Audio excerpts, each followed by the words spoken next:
This place was given to us by the former president Samuel Kanyadu. Yeah, he gave us as a structural right to live. 10 years ago, there were horses along the ocean side. There, where you see the first wave, horses where you can walk from here to just 10 minutes to the horses. But because of the sea erosion, so the horses is swept away. 2017. At that time, I said my machine came over the water that they want the storm king. And it dumped a whole lot of kino. And my kino we used to rescue them that day. We rescued everybody and we brought it down with their property. When the heavy storm comes, the kino, the fishermen can leave this community and go in another community to go and fishing there.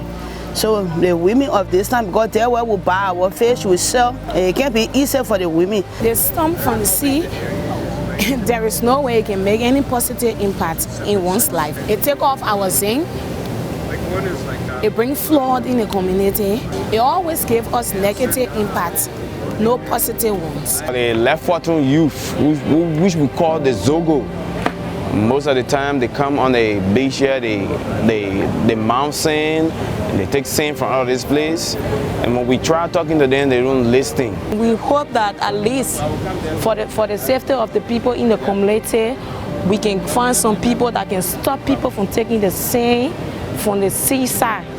It will help us, or else all of this place is going to be filled with social water in 2 to 3 years' time.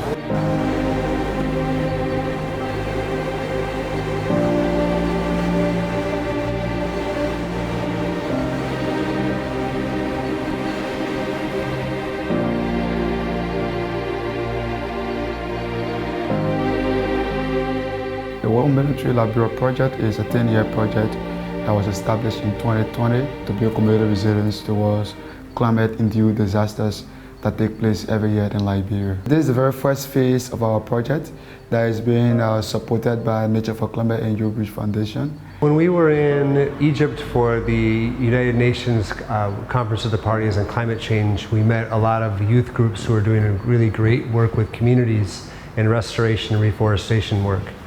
And one of the groups that came to introduce themselves to us was the Liberian Youth for Climate Actions. We hadn't heard of them before, but we are very impressed with what they were trying to do, which is something unique to me, that I hadn't heard of this work being kind of spearheaded by youth organizations, which is to reforest areas along the coast that are great risk for storm surge and sea erosion. We are here in Liberia to capture what the Liberian Youth for Climate Actions are doing in building resilience against the storm that they have in some of their coastal areas, and also how the Liberian Youth for Climate Action are helping the community young people to be involved and engaged in the restoration of some of the things that they've lost.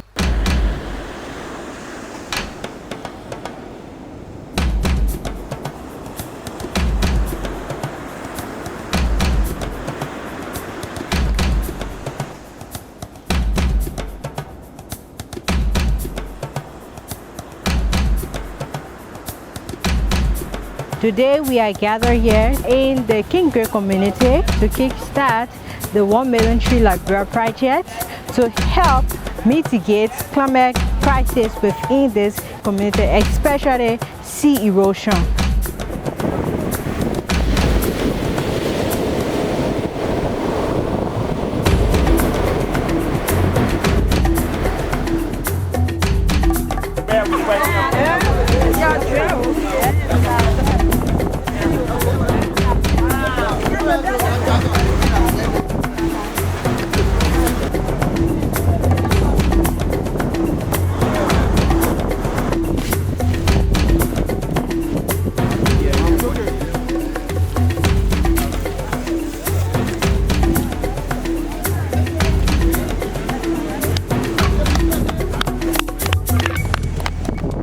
Thompson, and I'm the Chargé d'Affaires at the British Embassy here in Monrovia, Liberia. The British Embassy is supporting organisations such as 1 Million Trees because preventing climate change is one of our #1 priorities as a country. This is for us.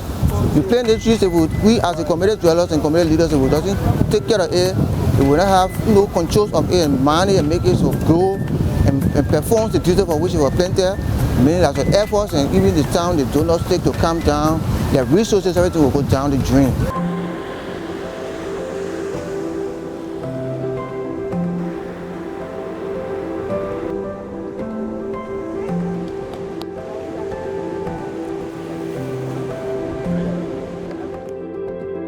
This morning we are at the SD Cooper Road community, where we are engaging community members, training youth and community stakeholders to be involved with the 1 Million Tree Project. As we're aware that Monrovia is completely a coastal city and erosion is fast impacting the city as well. So we believe that this project will help to build some resilience for the community as we plant these trees along to mitigate the impact of erosions and the actual disasters that come with winds and other things like that.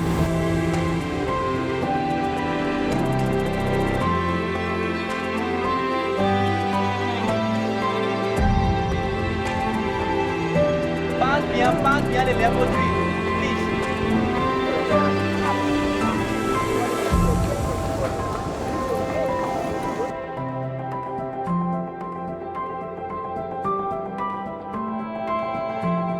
I'm here today because I want to be a help to my communities, to save my community from natural disasters, also the climate change also. I have training on how to plant coconut and monitor it, and I also have the training with the Google app. I learned how to take the tree picture and the description for the trees. Firstly, you will put your community name, then you put June. Then the second one is that you will put a tree number. You put the tree number, then you do the description.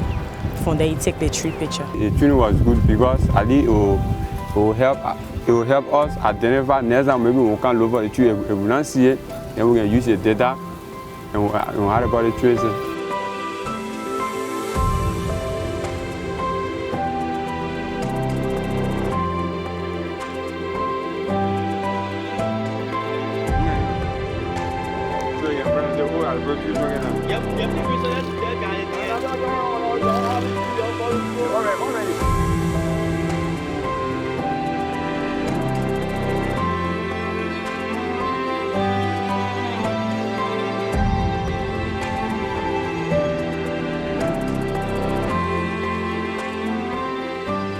We are at the JFK community, commonly known as the People United Community.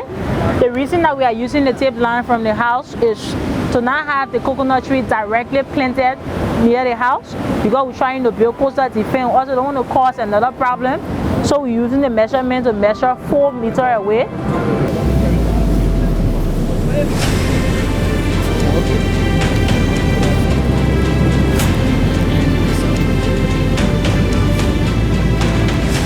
We are very encouraged to see this project being run by Liberian youth together with youth from other countries in the region to preserve the unique natural heritage of Liberia and to do it in a way which also helps to preserve the communities, to prevent the sea erosion and help the communities to be sustained also in a resilience way and in an economic way. We are very proud to be invited to this kind of events, and I will be happy to meet with the organizers together with our climate experts to discuss ways in which we could help initiatives such as this one to reach out to more youth in Liberia, to share the story about what is being done, to encourage other youths, because I think this is a great thing which really brings a lot of positive to the Liberian society.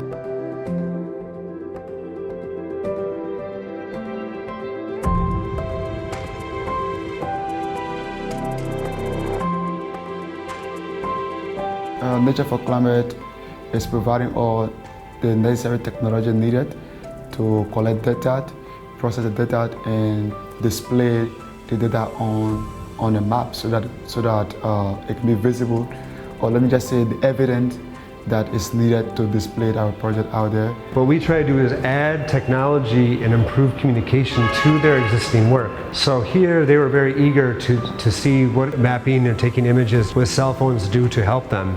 We adopted the use of a mobile technology to gather scientific data and document the processes of making sure seedlings that we had planted grow to help mitigate the climate effects that we are having. Helping us to understand the importance of mapping trees across Liberia will help our project to move forward, in the sense like to know how many trees we have planted within rural communities, and then know the growth rate, the height of this tree. So it's very important that we sit in the trainings today to understand these things. Let me start by looking at how young people should be able to embrace technology, especially in the fight against climate change. So for example, one major thing we noticed today is that just 2 weeks ago, well, when we visited the People's United community, where the shoreline was, after 2 weeks, the sea has eroded most part of it. Now, which we could not measure just, because we did not have the technology to do so. Well, if we had the technology, we would know exactly how much impact the sea erosion is having on the livelihood of the people who live in that community.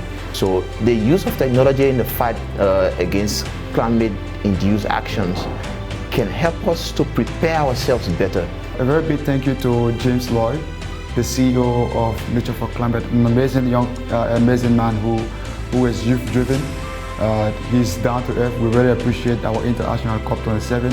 He was able to open up to us and say, yes, we can support you guys. We also want to appreciate Tom Berwick, who is the one heading the team here in Liberia with the technology necessary to track the trees growth. Joyce and our amazing team who are all here, Kwesi, Jared, who are doing amazing work for us. We really appreciate the Ghanaian team. And I also want to appreciate my team as well, all the organization part of this project. So thank you very much.